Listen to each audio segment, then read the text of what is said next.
अस्सलामुअलैकुम। उम्मीद है सब दोस्त खैरियत से होंगे।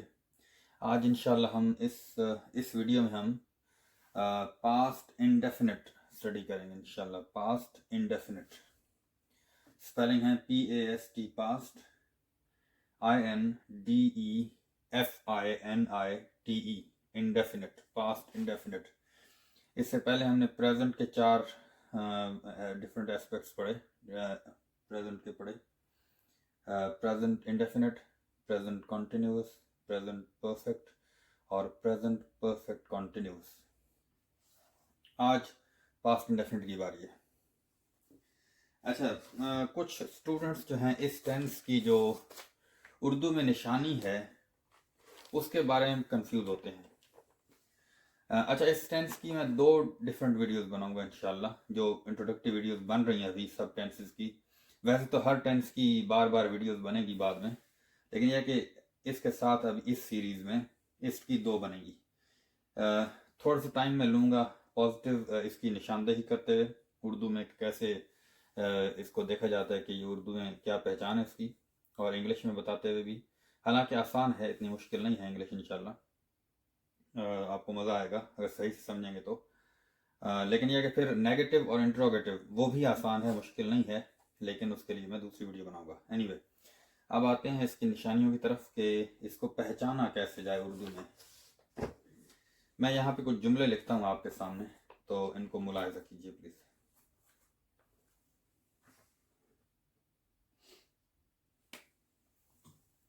नंबर 1 है, मैं बाजार जाता था। ठीक है। नंबर 2 है, मैं बाजार गया। ठीक है। फिर आगे सेंटेंस है,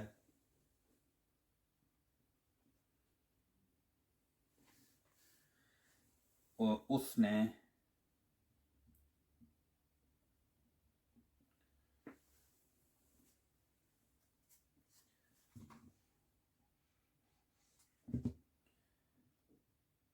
उसने नमाज पढ़ी। ठीक है। चौथा है, वो नमाज पढ़ता था या पढ़ती थी। ठीक है। ये सेंटेंसेस जो हैं, अब इनमें 2 डिफरेंट किस्म की, 2 मुख्तलिफ पहचान आई है उर्दू में, कि 2 उर्दू की जुमले की एंडिंग है वो 2 मुख्तलिफ अंदाज से है। यहाँ पे जाता था है, मैं बाजार जाता था, फिर इसी को हमने इस तरह लिखा है कि इसके आखिर पे बाजार गया आया है। ठीक है। फिर उसने नमाज पढ़ी और वो नमाज पढ़ता था, या जो भी सिचुएशन है। ठीक है। वो नमाज पढ़ता था, वो नमाज पढ़ती थी भी ठीक हो सकता है। तो ये बेसिकली यानी कि जाता था, ता था, ता था, ता था, और वो नमाज पढ़ती थी, ती थी। ठीक है। वो नमाज पढ़ते थे, थे। ठीक है। इसी को हम उसने नमाज पढ़ी भी लिख सकते हैं, यही वाला सेंटेंस, उसने नमाज पढ़ी। मेल या फीमेल दोनों के लिए यही आएगा, उसने नमाज पढ़ी। ठीक है। और अब लेकिन वो नमाज पढ़ते थे, चूंकि एक से ज़्यादा हैं, तो यहाँ पे लिख सकते हैं हम इसके लिए उन्होंने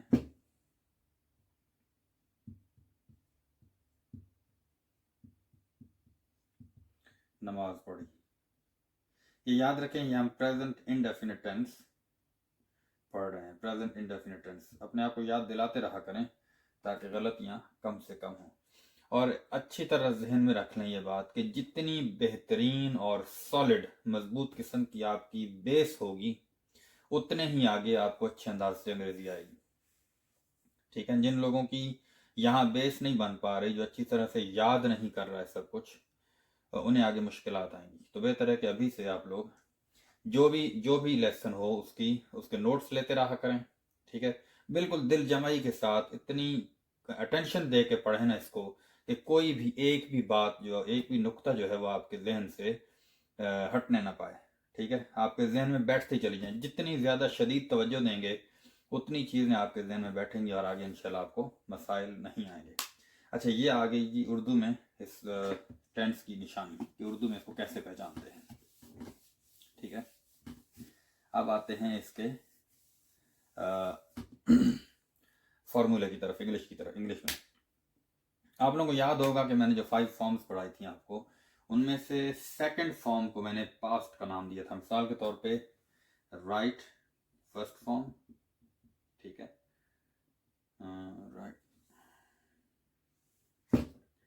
राइट फर्स्ट फॉर्म, ठीक है, रोट सेकंड फॉर्म, और रिटन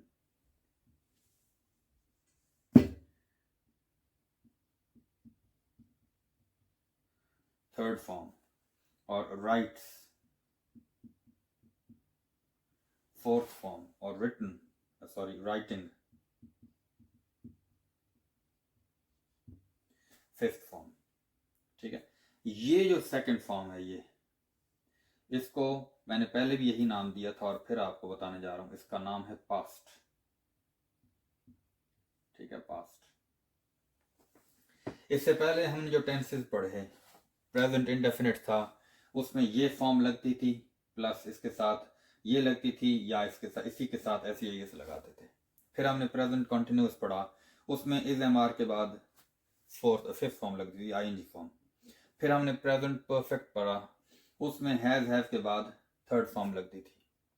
ठीक है, फिर हमने प्रेजेंट परफेक्ट कॉन्टिन्यूस पढ़ा, उसमें हैज बीन या हैव बीन के बाद ये वाली फॉर्म लगती थी, ये। ठीक है, ये मैं आपको दोबारा बताऊंगा। अगर कोई ऐसी चीज है ना कि मैं मिसाल के तौर पे पिछली वीडियो का कुछ बताता हूँ और आपको समझ नहीं आता, तो इसका एक तो मतलब ये है कि आप लोगों ने एक्सरसाइज नहीं की, अच्छी तरह पढ़ा नहीं है। लेकिन परेशान होने की जरूरत नहीं है, आपने बहरहाल इसी टेंस पे तवज्जो देनी है। हाँ जी, तो पास्ट की बात हो रही है। ये जो सेकंड फॉर्म है, ठीक है, पास्ट फॉर्म भी इसको बोलते हैं, ये यूज होती है पास्ट इंडेफिनिट में। ठीक है, सेकंड फॉर्म का इसके अलावा इंग्लिश में कोई मकसद नहीं है। मेरा ख्याल मैं आसानी से दावा कर सकता हूं कि इसके अलावा सेकंड फॉर्म और कहीं नहीं लगती जुमले के अंदर। ठीक है, सेकंड फॉर्म सिर्फ और सिर्फ पास्ट इंडेफिनिट में लगती है, जिसके हमने उर्दू के नमूने अभी थोड़ी देर पहले देखे। ठीक है, तो सिर्फ सेकंड फॉर्म लगेगी। मैंने आपको एक मेन जो फॉर्मूला है, इंग्लिश के सेंटेंसेस का मेन फॉर्मूला मैंने आपको बताया था, वो है subject plus verb plus object. ये जहां भी जाएंगे आप, पॉजिटिव और नेगेटिव सेंटेंस, नेगेटिव में शायद नॉट लगता है, पॉजिटिव सेंटेंसेस का मुस्बित जुमले का अंग्रेजी में ये फॉर्मूला है, पहले सब्जेक्ट फिर वर्ब फिर ऑब्जेक्ट। और मैंने आपको बताया था कि वर्ब जो है, वो बेसिकली बदलेगा। वर्ब बदलेगा तो टेंस बदलेगा। टेंस बेसिकली वर्ब ही है, ठीक है ना, उसी की वजह से उसको टेंस बोलते हैं। तो यहां पास्ट इंडेफिनिट में जो वर्ब लगेगा वो ये होगा, ये सेकंड फॉर्म जो है लगेगी अच्छी तरह से। ये बिल्कुल ऐसे ज़हन में बिठा लेना कि, और ये इतनी आसान है, अंग्रेजी सारी आसान है, इतनी मुश्किल नहीं जितनी हम लोगों ने हवा बना ली है। ठीक है, बहुत बहुत आसान ज़बान है अगर आपको समझ आती है और आपको पता हो कि आपने कैसे पढ़ना है। ठीक है, अच्छा, अब मैं आपके सामने कुछ सेकंड फॉर्म्स रखता हूं, सिर्फ सेकंड फॉर्म लिखूंगा। ठीक है, तो फिर आगे आपको मजीद समझ आएगी इंशाल्लाह। अच्छा, सबसे पहले मैंने लिखा रोट, लिखा ही, राइट की सेकंड फॉर्म रोट। ठीक है, रोट। ठीक है, उसके बाद रीड की सेकंड फॉर्म रेड। मैंने कल आपको लोगों को बताया था, शायद आपको याद होगा जिन्होंने ध्यान दिया था, कि इसके स्पेलिंग READ हैं, लेकिन सेकंड फॉर्म भी READ है और थर्ड फॉर्म के स्पेलिंग भी READ ही हैं, लेकिन सेकंड और थर्ड दोनों को रेड रेड पढ़ेंगे, रीड रेड रेड। ठीक है, ये सेकंड फॉर्म है। ठीक है, उसके बाद प्लेड, PLAYED, प्लेड। प्ले की सेकंड फॉर्म है, प्ले फर्स्ट फॉर्म और ईडी लगा के सेकंड फॉर्म और प्लेड ही थर्ड फॉर्म। अच्छा, अब जो बात अब तक मैंने अभी तक अगर आप लोग और से सुन रहे हैं और जो बात मैंने बताई है उसको मद्देनजर रखें तो इनसे पहले हम सब्जेक्ट्स लगाते हैं, ठीक है। ही, शी, इट, दे, ठीक है। फिलहाल ये चारों ही काफी हैं।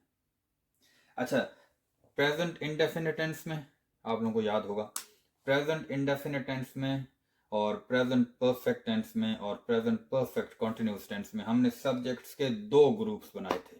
एक ग्रुप था आई, वी, यू, दे, ठीक है, और बाकी के प्लूरल्स। और एक ग्रुप था ही, शी, इट और सिंगुलर, ठीक है। यहाँ प्लूरल भी है, प्लूरल, ठीक है। पहला ग्रुप था, अच्छा ये प्रेजेंट में हमने बनाए, प्रेजेंट इंडेफिनिट में, प्रेजेंट परफेक्ट में और प्रेजेंट परफेक्ट कॉन्टिन्यूअस में आई, वी, यू, दे और प्लूरल और ही, शी, इट और सिंगुलर, ठीक है। प्रेजेंट इंडेफिनिट टेंस में इनके साथ फर्स्ट फॉर्म सिर्फ फर्स्ट फॉर्म लगती थी इनके साथ, और इनके साथ फर्स्ट फॉर्म SEIS भी लगता था, ठीक है। फिर प्रेजेंट परफेक्ट में इनके साथ हैज लगता था, इनके साथ हैव लगता था, और यही बात प्रेजेंट परफेक्ट कॉन्टिन्यूअस में भी थी। लेकिन ये जो ग्रुपिंग है ये सिर्फ और सिर्फ प्रेजेंट के लिए है, ठीक है। फ्यूचर इंडेफिनिट में है थोड़ी सी, आप कह सकते हैं उसको, ठीक है, और फ्यूचर के टेंसेस में भी है। अच्छा, प्रेजेंट के टेंसेस में और फ्यूचर के टेंसेस में ये ग्रुपिंग होगी, ठीक है। लेकिन पास्ट के किसी टेंस में ये ग्रुपिंग नहीं है। पास्ट के किसी भी टेंस में हम सब्जेक्ट्स के ग्रुप नहीं बनाते। जो भी सब्जेक्ट होगा वो उसके साथ तमाम वर्ब्स लगेंगे, ठीक है। इससे कोई मसला नहीं है कि, तो हमें इसलिए परेशान होने की जरूरत नहीं कि कौन सा हम सब्जेक्ट है, सिंगुलर है, प्लूरल है, ही, शी, इट है, दे है, कुछ भी है, यू है, आई है, इसकी परेशानी की जरूरत नहीं है। इसलिए यहाँ कोई भी सब्जेक्ट, यहाँ ही, शी, इट, दे लिखे, यहाँ भी, यहाँ आयशा और आलिया लिख देते हैं, आयशा एंड आलिया लिख देते हैं यहाँ पे, ठीक है। यहाँ हम लोग इसके अलावा और क्या सिंगुलर लिखें, हसन लिख देते हैं यहाँ पे, ठीक है, अली लिख देते हैं यहाँ पे, ठीक है। अच्छा, कहने का मकसद ये है कि जो भी, अब ये 1 2 3 4 5 6 7 डिफरेंट सब्जेक्ट्स मैंने आपके सामने लिखे हैं, ठीक है। 7, याद रखें हम लोग पास्ट इनडेफिनिट पढ़ रहे हैं, ठीक है, और ये 7 डिफरेंट सब्जेक्ट्स हैं। इस टेंस में सेकंड फॉर्म लगती है। अब इन तीनों के साथ इनमें से कोई भी लगा लें तो जुमला ठीक है हमारा। 7 डिफरेंट सब्जेक्ट्स हैं, 3 डिफरेंट वर्ब्स की सेकंड फॉर्म्स हैं, ठीक है। He wrote, she wrote, it wrote, they wrote, Ayesha and Aliya wrote, Hasan wrote, Ali wrote, ठीक है। फिर he read, she read, it read, they read, Ayesha and Aliya read, Hasan read, Ali read, ठीक है। फिर he played, she played, it played, they played, Ayesha and Aliya played, Hasan played, Ali played.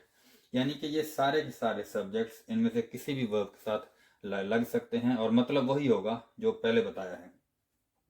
He wrote, उसने लिखा या वो लिखता था, ठीक है। वीडियो लंबी हो जाएगी इसलिए मैं इसको थोड़ी देर में खत्म करने जा रहा हूँ, प्लीज तवज्जो दें। ही रोट, उसने लिखा या वो लिखता था। शी रोट, उसने लिखा या वो लिखती थी। इट रोट, उसने लिखा या वो लिखता था या वो लिखती थी, दोनों इट न्यूट्रल है लेकिन यह कि कुछ भी। फिर दे रोट, उन्होंने लिखा या वो लिखते थे, ठीक है। आयशा एंड आलिया रोट, आयशा और आलिया ने लिखा या आयशा और आलिया लिखती थी। हसन रोट, हसन ने लिखा या हसन लिखता था, ठीक है। अली रोट, अली ने लिखा या अली लिखता था। इसी तरह इन सब के साथ भी, तो बिल्कुल आसान सा है, कुछ भी मुश्किल नहीं है इसमें। अब आते हैं हम इनकी प्रैक्टिस की तरफ। पास्ट इंडेफिनिट टेंस है, ठीक है, सिर्फ सेकंड फॉर्म लगेगी और किसी भी सब्जेक्ट के साथ कोई भी सेकंड फॉर्म लगा के। अच्छा, आगे आगे जो तो हम इसका एक लिख लेते हैं, एक क्या कहते हैं, ऑब्जेक्ट लिख लेते हैं ना जल्दी जल्दी, फिर सेंटेंसेस ट्रांसलेट करेंगे। ठीक है, जल्दी जल्दी। अ स्टोरी लिख लो, यहाँ पे अ लेटर लिख लो, ठीक है, और यहाँ पे क्रिकेट लिख लो। अच्छा, पहले मैंने यहाँ अकेला लिखा, फुल स्टॉप नहीं लगाया, फिर अकेला लिखा, फुल स्टॉप नहीं, अकेला लिखा, फुल स्टॉप नहीं लिखा, इनके साथ। अच्छा, मिसाल के तौर पे ये नहीं लिखे हुए, इनको मैं दोबारा मिटा देता हूँ। ठीक है, अब हम जो भी है ना, ये सेंटेंस हमारा यहाँ कंप्लीट हो जाता है, फुल स्टॉप लगा सकते हैं। ठीक है, फुल स्टॉप सिर्फ और सिर्फ सेंटेंस के कंप्लीट होने पे लगाना है। ठीक है, अगर मैं इनको हटा दूं तो फिर ये फुल स्टॉप गलत हो जाएंगे। ठीक है, या इनको हटा दूं वर्ब्स को, सिर्फ ये लिख रहे हैं तो फिर फुल स्टॉप नहीं लगेंगे। ठीक है, लेकिन ही रोट, उसने लिखा, हमारा जुमला मुकम्मल हो गया, मतलब सेंस नहीं मुकम्मल, हमें भी नहीं पता लगा कि उसने क्या लिखा, लेकिन वो बात यहाँ बेमानी है, उसका कोई मतलब नहीं। यहाँ पे आप फुल स्टॉप लगाएं, आपके सेंटेंसेस कंप्लीट हो गए, लेकिन इनमें ऑब्जेक्ट्स नहीं हैं। ठीक है, मजीद अंडरस्टैंडिंग के लिए जुमले की हमें ऑब्जेक्ट भी चाहिए। ठीक है, तो यहाँ पे ही रोट रोट बुक, ठीक है, अ बुक, फिर रेड अ स्टोरी। मैं जानबूझ के इनको उल्ट रहा हूँ ताकि आपको पता लगे कि, और हॉकी, समझ आ गई। तो he wrote a book, she wrote a book, it road a book, they wrote a book, Ayesha and Aliya wrote a book, यानी कि उन दोनों ने मिलके एक किताब लिखी। एक किताब के दो ऑथर्स भी होते हैं, Ayesha and Aliya wrote a book, Hasan wrote a book, Ali wrote a book. फिर नीचे से पढ़ते हैं, Ali read a story, Hasan read a story, Ayesha and Aliya read a story, they read a story, it read a story, she read a story. Past indefinite है, इसलिए read को red पढ़ रहा हूँ, सॉरी रीड को नहीं रेड पढ़ा, रीड की सेकंड फॉर्म है, उसको रेड ही पढ़ते हैं। ठीक है, it read a story, she read a story, he red a story. ठीक है, कहानी पढ़ी, उन्होंने कहानी पढ़ी, उसने कहानी पढ़ी, उसने कहानी पढ़ी, उसने कहानी पढ़ी, उन्होंने कहानी पढ़ी, आयशा नालिया ने कहानी पढ़ी, हसन ने कहानी पढ़ी, अली ने कहानी पढ़ी। इसी तरह यहाँ भी इन तीनों के साथ प्लेड हॉकी हो सकता है, किसी के साथ भी। आप लोगों को उम्मीद है समझ आ रही होगी, बिल्कुल आसान सा टेंस है। अच्छा, सिर्फ कमी इस बात की है कि आप लोगों की अटेंशन चाहिए, आप लोगों की अटेंशन चाहिए और मेहनत चाहिए। जो बच्चा इन वीडियोस को देख के और लिखेगा, नोट्स बनाएगा, याद करेगा। अच्छा, फॉर्मूले का रट्टा लगाने में कोई बुराई नहीं है, ये नई बात मैं आपको एक और बताऊं, रट्टा लगाने में कोई बुराई नहीं है, लेकिन रट्टा खामखा का रट्टा ना हो। ठीक है, मिसाल के तौर पे आपको पता हो, आप इस बात का रट्टा लगा सकते हैं कि पास्ट इंडेफिनिट टेंस की उर्दू के जुमलों की ये एंडिंग है। ठीक है, उसका रट्टा लगाएं, आप इसके फॉर्मूले का रट्टा लगाएं। ठीक है, आप डिफरेंट सब्जेक्ट्स का रट्टा लगा लें। ठीक है, ताकि कहीं भी, अच्छा, आपको ये सब्जेक्ट्स आते हों, he, she, it, they, we, you. देखिए कितने आम से सब्जेक्ट्स हैं। ही मतलब वो एक मेल, वो, शी वो, इट वो, दे वो, यानी एक से ज्यादा मेल या फीमेल या दोनों, वी हम, यू तुम। ठीक है, ये आपको आते हो, आपको वर्ब्स की लिस्ट आती हो। ठीक है, read red, red, play played played, उसके बाद राइट रोट रिटन, उसके बाद go went gone, shout shouted shouted. ठीक है, केम कम। ठीक है, ये आते हों, तो कहीं भी आप जुमला बना, कोई आपको कहे कि ही का जुमला बनाओ, या वर्ब कोई देता आपको कि आप उसका जुमला बनाओ, तो पास्ट इंडेफिनिट को यूज करो और जुमला बना के उसके मुंह पे दे मारो कि ये लो जी, तुम्हारा ख्याल था हमें अंग्रेजी नहीं आती, ये लो जुमला। ठीक है, मुंह पे दे मारना में कोई कोई बड़ा भी आगे हो सकता है, तो मैंने वैसे कहा है कि बना के उन्हें पेश करो कि ये लो जी, हमें आती अंग्रेजी। अंग्रेजी बिल्कुल भी मुश्किल नहीं है, सिर्फ और सिर्फ तवज्जो देने की। जो बच्चा तवज्जो देगा लेसन को और नोट्स बनाएगा, और तवज्जो देने का क्या मतलब है, तवज्जो देने का मतलब ये है कि लेसन को गौर से सुने और गौर से पढ़ें। ठीक है, जब लेसन हो रहा है, जब वीडियो चल रही है, तो आप नोट्स भी बनाएं साथ में और लिखें भी, और फिर उसको याद करें, उसको जाने ना दें, अपने सिस्टम का हिस्सा बना लें, इतना पक्का उसको कर लें कि लोग हैरान रहें कि ये तो इसको पहले अंग्रेजी नहीं आती थी, अब कैसे आ गई है। ठीक है, कुछ सेंटेंसेस सिर्फ लिखूंगा, फिर इसको वीडियो ख़त्म करें क्योंकि वीडियो लंबी हो रही है। मैं बाज़ार जाता था, ठीक है, मैं बाज़ार जाता था, ठीक है। इसको मैं बाज़ार गया भी कर सकते हैं। मैं बाज़ार जाता था, आई वेंट टू बाज़ार, ठीक है।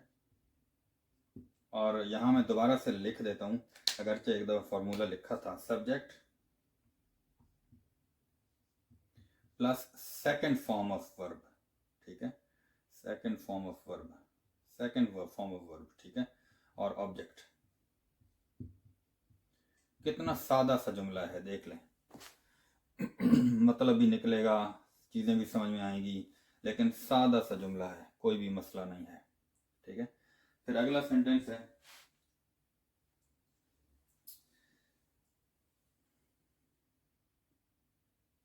ये लड़का शोर करता था, ठीक है, या ये कर लेते हैं, इस लड़के ने शोर किया,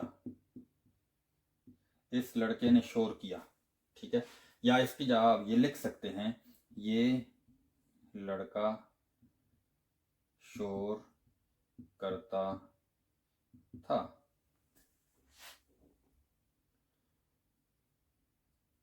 ठीक है। इन दोनों का एक ही मतलब है इंग्लिश में, और उर्दू में भी एक ही मतलब है, सिर्फ कहने का अंदाज थोड़ा डिफरेंट है, मुख्तलिफ अंदाज है। तो उर्दू इंग्लिश होगी, सबसे पहले सब्जेक्ट लगाएंगे, इस लड़के या ये लड़का, ठीक है। तो दिस बॉय, अच्छा, शोर किया, शोर करता था, मेक अ नॉइस होता है इंग्लिश में, फर्स्ट फॉर्म मेक, तो यहाँ पे सेकंड फॉर्म लगाएंगे हम लोग, मेक की मेड, और आगे वही अ नॉइस, ठीक है। This boy made a noise. अगले सेंटेंस की तरफ आते हैं, इन्हें मुझे रिमूव करना पड़ेगा। अगले सेंटेंस की तरफ आते हैं,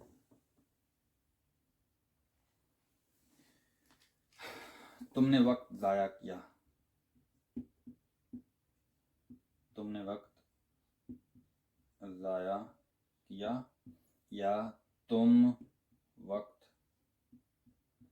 जाया करते थे। अच्छा, ये जो करते थे वाले सेंटेंसेस है ना, तुम वक्त जाया करते थे, तुम बाजार जाते थे, ठीक है, वो शोर करता था, वो नमाज पढ़ती थी, हम सच बोलते थे, अब हम गंदे बच्चे बन गए हैं जी, हम सच बोलते थे, हम हॉकी खेलते थे, हम स्कूल जाते थे, ठीक है, हम बचपन में मज़े किया करते थे। ये इन सेंटेंसेस के लिए एक और कंस्ट्रक्शन भी है, यूज टू लगा के, ठीक है, लेकिन वो हम बाद में डिस्कस करेंगे, अभी आपने इसी की तरफ तवज्जो देनी है। तुमने वक्त ज़ाया किया, you wasted time, you wasted time. और इसमें चाहे वहां पे अपना है या नहीं है, तुमने अपना वक्त ज़ाया किया, हम यहाँ पे योर लगा सकते हैं, यू वेस्टेड योर टाइम, ठीक है, क्योंकि जो बंदा वेस्ट करता है अपना टाइम वेस्ट करता है, दूसरे का कम ही होता है वेस्ट, कर तो सकते हैं। 12, तुम वक्त ज़ाया करते थे, यू वेस्टेड टाइम, दोनों की यही इंग्लिश होगी, ठीक है। अगला सेंटेंस एक आखिरी सेंटेंस है, और फिर इसको ख़त्म करके अगली वीडियो में बनाएंगे, उसके लिए नेगेटिव और इंट्रोगेटिव के लिए, वो भी आसान है। तुम क्रिकेट खेलते थे, तुम क्रिकेट खेलते थे, ठीक है, या तुमने क्रिकेट खेली, बिल्कुल वैलिड सेंटेंस है, हम बोलते भी हैं, ठीक है। दोनों की इंग्लिश होगी, यू प्लेड क्रिकेट, ठीक है, you played cricket, you played cricket.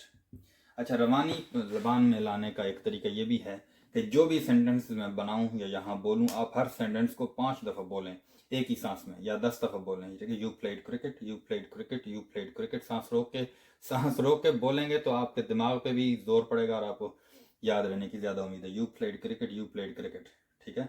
तुम क्रिकेट खेलते थे, तुमने क्रिकेट खेली, यू प्लेड क्रिकेट। तुम क्रिकेट खेलते थे, तुमने क्रिकेट खेली, यू प्लेड क्रिकेट, इस तरह करके। लेकिन मतलब आना चाहिए। जैसे ही मतलब आएगा, रट्टा लगाने में कोई मसला नहीं है, ठीक है। बल्कि मैं तो कहूँगा रट्टा लगाएं, और इतना पक्का रट्टा लगाएं ना, लेकिन उस रट्टे में जो इंग्लिश है और जो आपकी ज़बान का यानी कि उर्दू का जो जुमला है, उनको आपस में मिला होना चाहिए। माजरत। चलें, ये वीडियो यहाँ तक थी। देखने का बहुत शुक्रिया। इससे अगली वीडियो में इसी टेंस के पास्ट इंडेफिनिट के नेगेटिव और इंटरोगेटिव सेंटेंस बनाएंगे। बहुत आसान है। उम्मीद है कि आप लोगों को ये पसंद आई होगी और समझ भी आ गई होगी। देखने का बहुत शुक्रिया।